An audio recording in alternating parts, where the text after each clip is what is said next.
Good morning, children. Let us start today's lesson with a few questions. All right, how many of you have rules in your house? Okay, very good. Now, what would happen if you break a few of these rules, if you don't follow the rules correctly? Okay, yes, all right, yes, very good.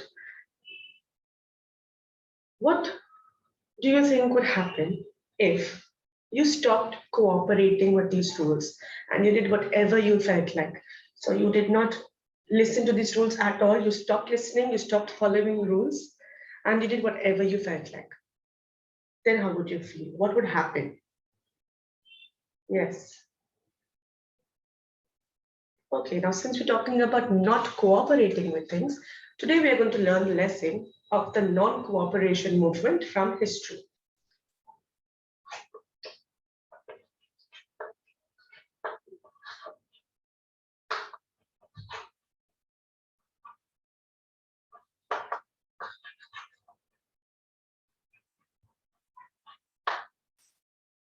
Now let us start our lesson. I'll just share my screen. In the non-cooperation movement, it first begins with Gandhiji. All right. Now Gandhiji, just 1 minute. Yeah, here we are. Okay. So first we start up with Gandhiji. How did the non-cooperation movement start?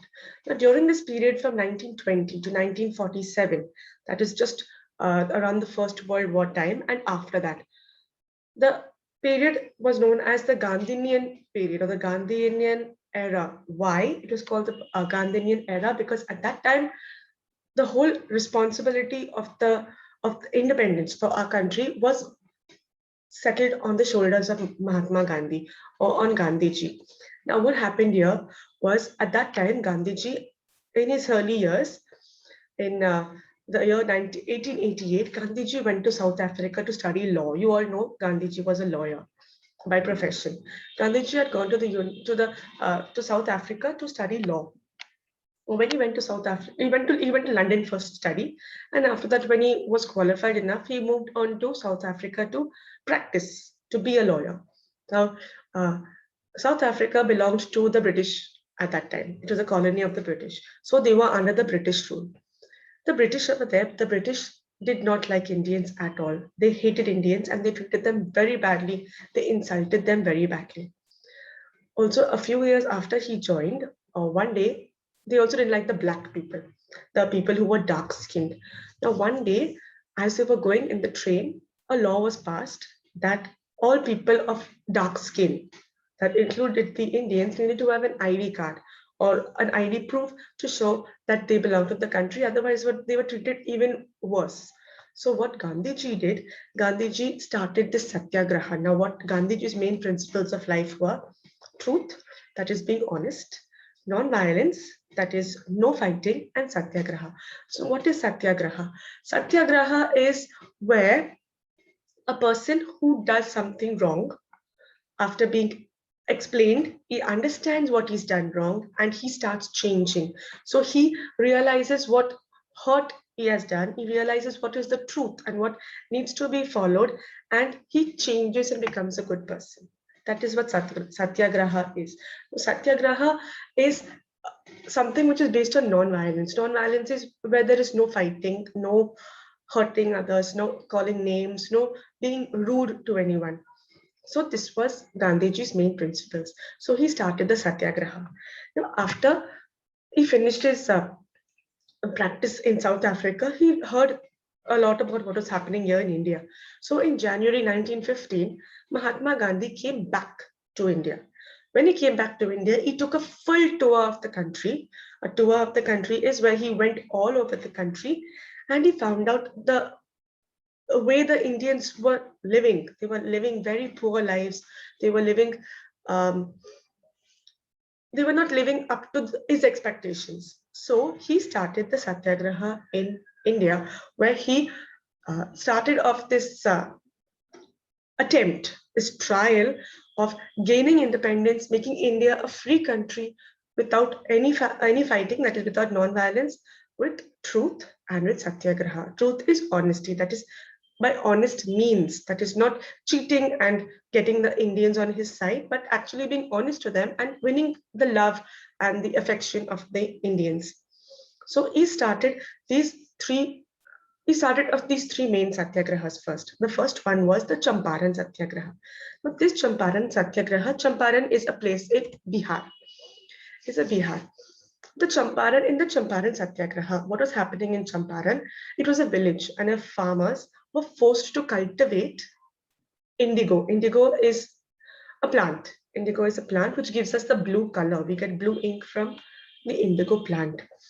Now, these workers, these cultivators, were forced to grow this indigo plant when they were not getting the affection that was actually required from them.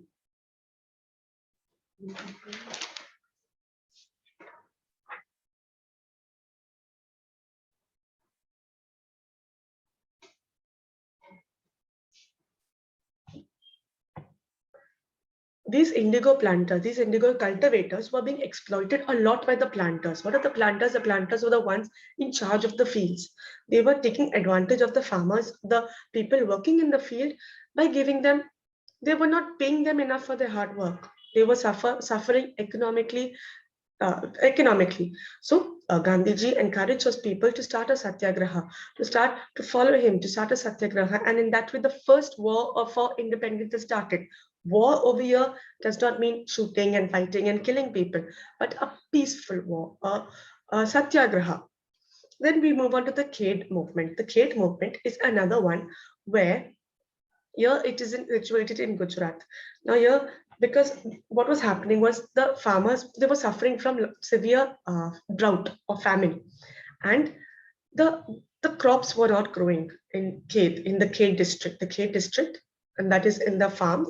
They were not having good cultivation, good plants because of a plague, the plague could be insect infestation. So they were not getting good plants. But what was happening?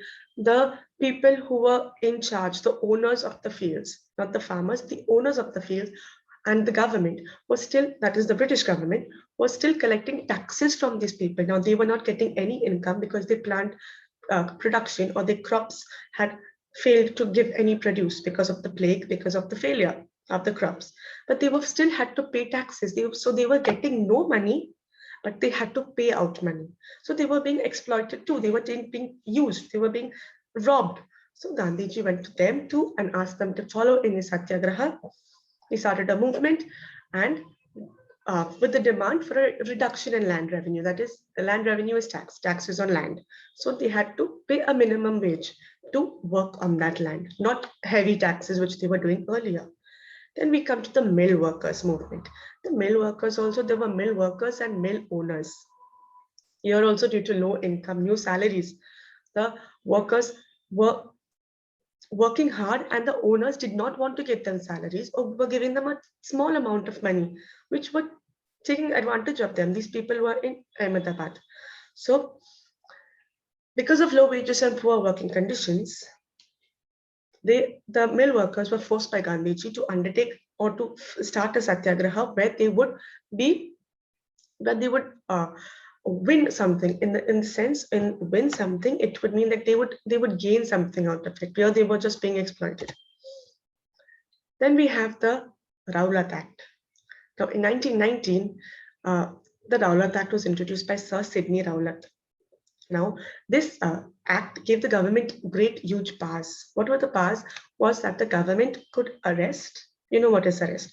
They could catch someone and put them in jail without a fair trial. That is, without actually finding out what was the cause. If I feel this person has done something wrong, I could catch him and put him in jail without asking him any questions, without finding out if he was honest, if he had done anything wrong, nothing. If I did not like a person, I could take him and put him into jail. This was not fair because everyone was not a criminal, and the Indians did not like this. They did not like the way this law was being passed and being worked, where the Britishers were just picking up Indians and putting them in jail for no reason at all. So they called this Rowlatt Act. They called the Indians gave it another name, which was called the Black Act or the Black Law, because it was an illegal law. It was something which was dark. It was something which was bad. Now, Gandhiji wanted a non-violent protest against this because this Rowlatt Act was not fair at all. So Gandhiji wanted a non-violent protest against this, which would start on the 6th of April, 1919. So Gandhiji encouraged them to have a hartal. You know what's a hartal? A hartal like a morcha. A morcha. So they had a morcha where they would just sit on the street.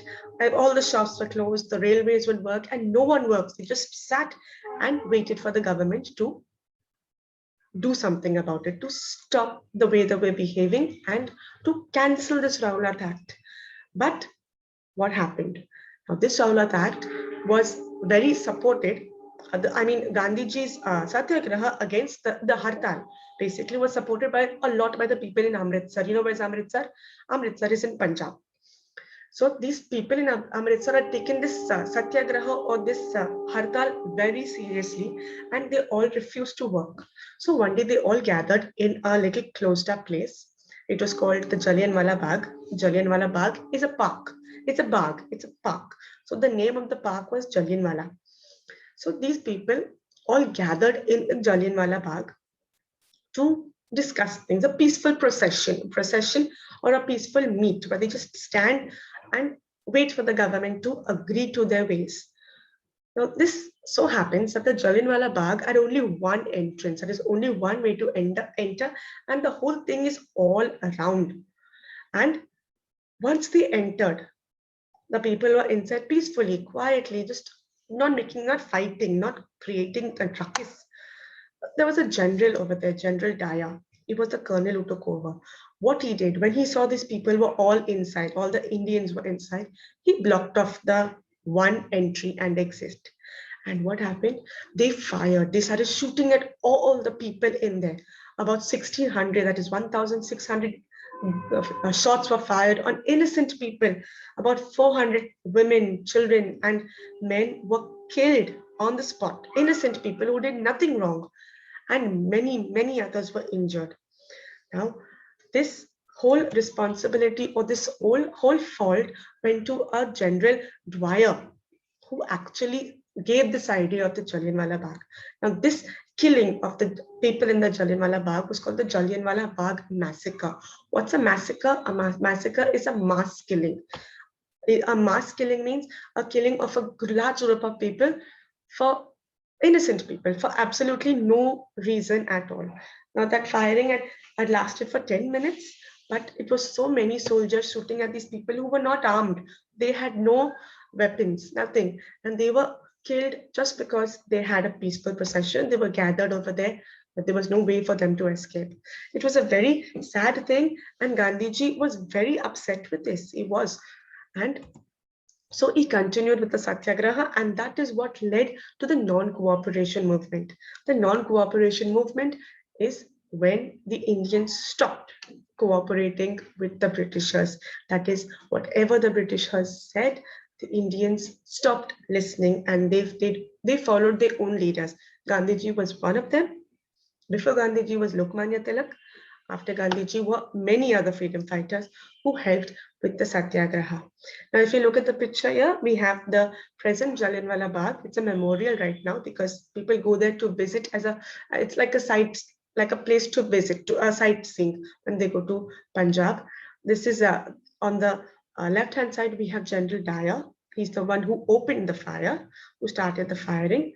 If you look at the picture below that, those are the bullet marks on the wall. They're still there because they shot so many people. Poor innocent people were killed. The bullet marks are still left on the wall.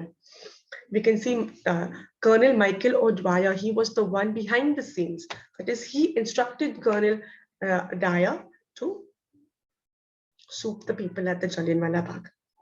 We have a well in the middle. The well symbolizes the desperation of the people. Some people were so desperately trying to escape from the bullet holes from the bullets from the shooting that they jumped and dived into the well. Little did they know that they were jumping into a well which would also kill them. So those people were also murdered. And there's Shahid Udham Singh, who was one of the freedom fighters who passed away in the Jallianwala Bagh massacre. All right, I hope you understood the lesson. Let's now just recap a little bit on what we had learned.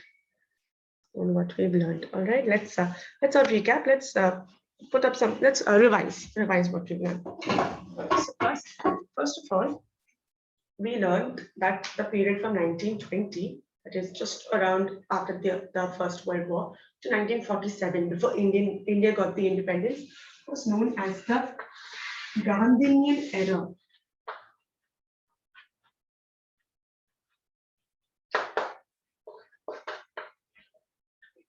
Why? Because Mahatma Gandhi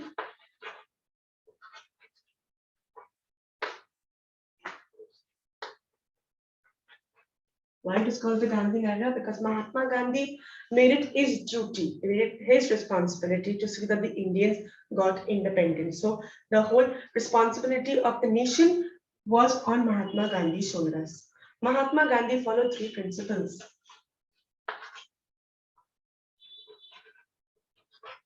Three principles in his fight for freedom. Those principles were truth, non-violence, and satyagraha. And just write it down.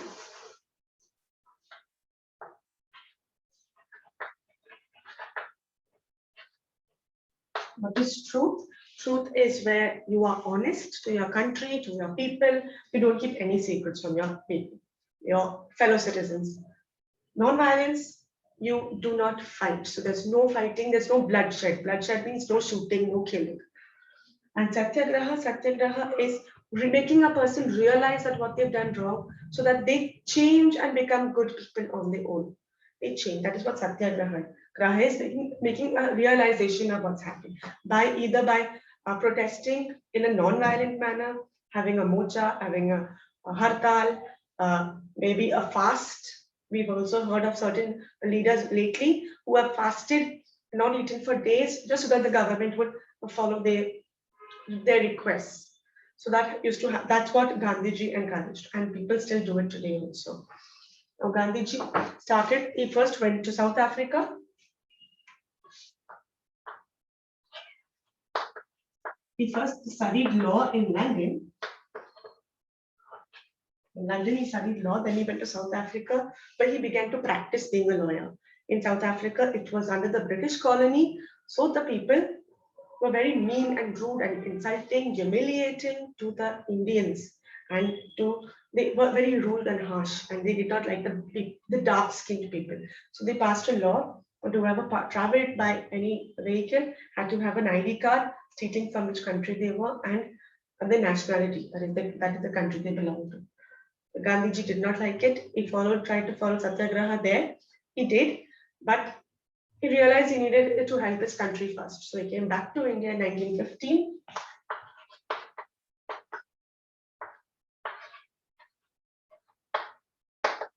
He took a tour around the country, that is, he went all over the country and found out the bad condition in which India was. The people were suffering under the British rule. They were not treated well.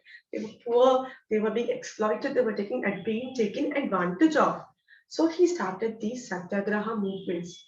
The first one was the Champaran.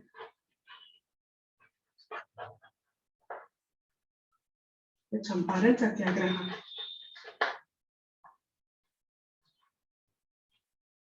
Which was, Champaran is a place in Bihar. Here the people had to, the indigo cultivators were being exploited. They were not being given their due fees, and the planters were taking advantage of them, letting them do unnecessary overburden. Then there was after the Champaran Satyagraha, we had the Khel movement.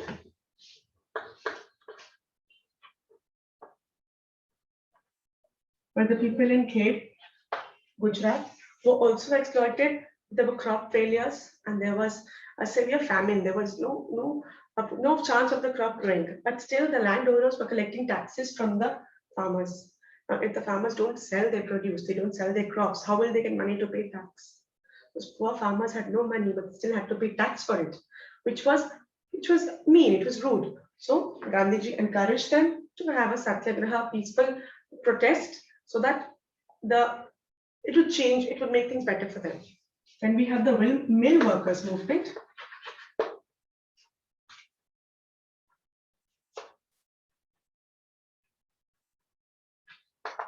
The mill workers movement, where again the mill workers and the mill owners, there was a conflict between the mill workers and mill owners.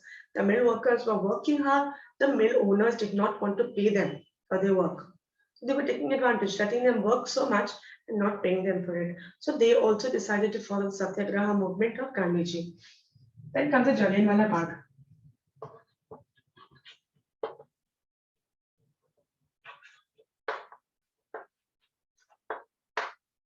Which we have, well, not the Jallianwala Bagh, we first have the Rowlatt Act, which led to the Jallianwala Bagh. The Rowlatt Act was passed during that time, and this Rowlatt Act stated that anyone could be, that the government had full authority.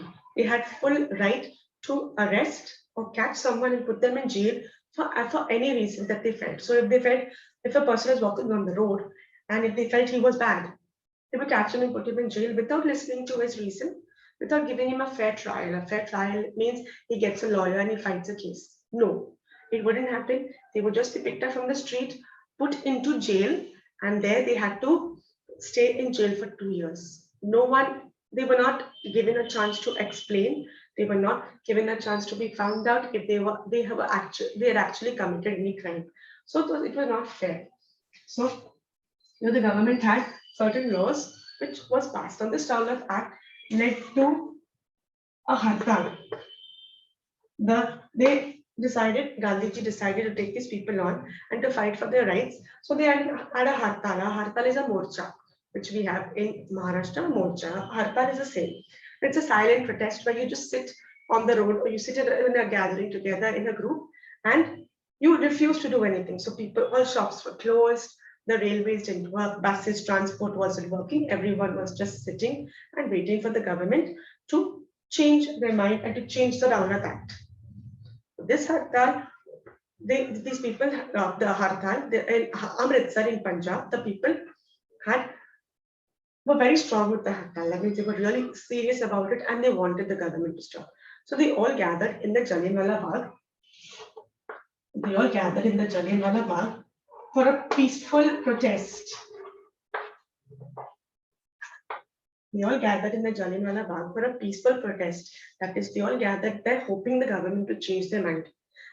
One of the British generals, General Dyer, he came into, there was only one opening for Jallianwala Bagh and it was all closed on all the other sides. So he knew that it was a trap and he managed to close up that one entrance and exit. And he opened fire. He and his army, a huge group of soldiers, opened fire on all the people assembled in the Jallianwala Bagh.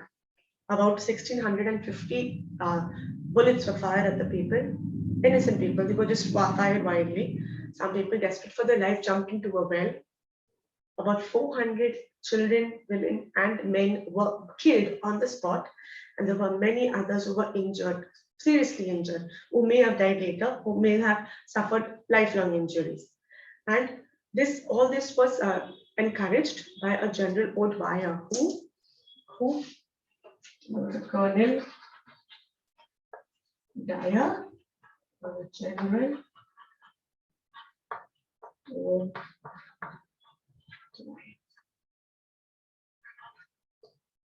who he initiated, or he started, he made General Dyer open fire on the people in the Jallianwala Bagh.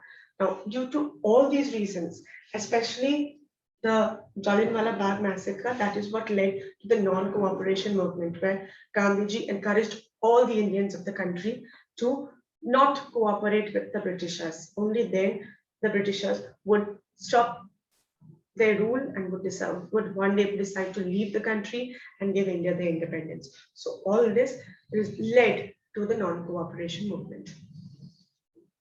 Okay. Now just see how much you have understood. Let me ask you a few questions.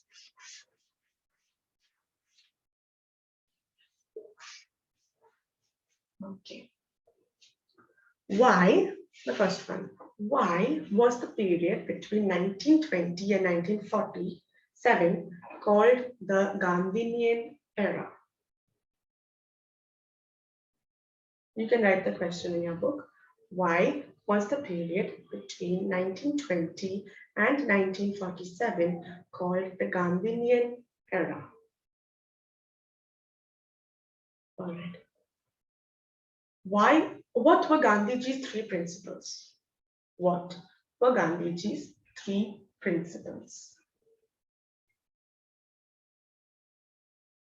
Okay.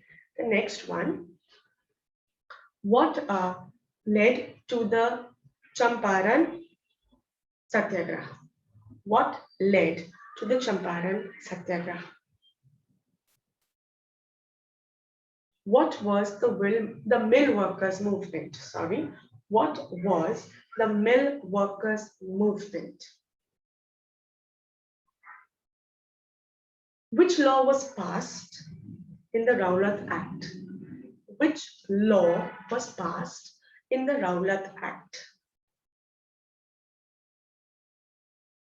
And the last one, can someone tell me why was it called the Jallianwala Bagh massacre? Why was it called the Jallianwala Bagh massacre? Good children. All right, take out your books and let's write the homework. The homework for today.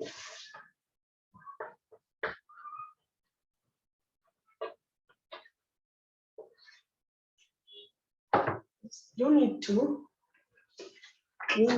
write an answer. So write in brief.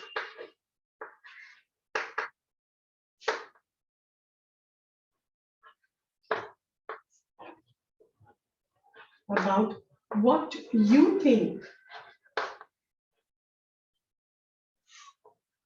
Write in brief means write in short. What you think would have happened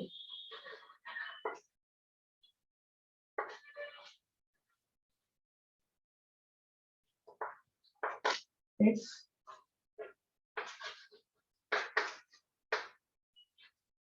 the Indians did not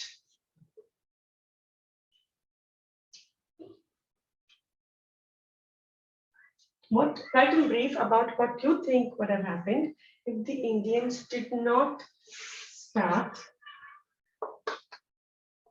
the non-cooperation movement.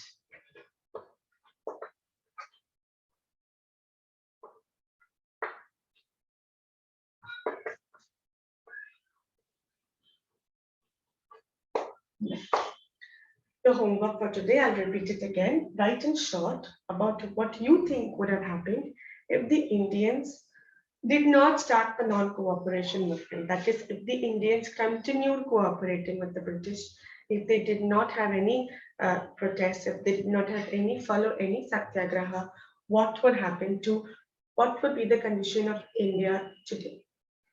Okay, I hope you enjoyed your lesson, children. Have a nice day and thank you for having me.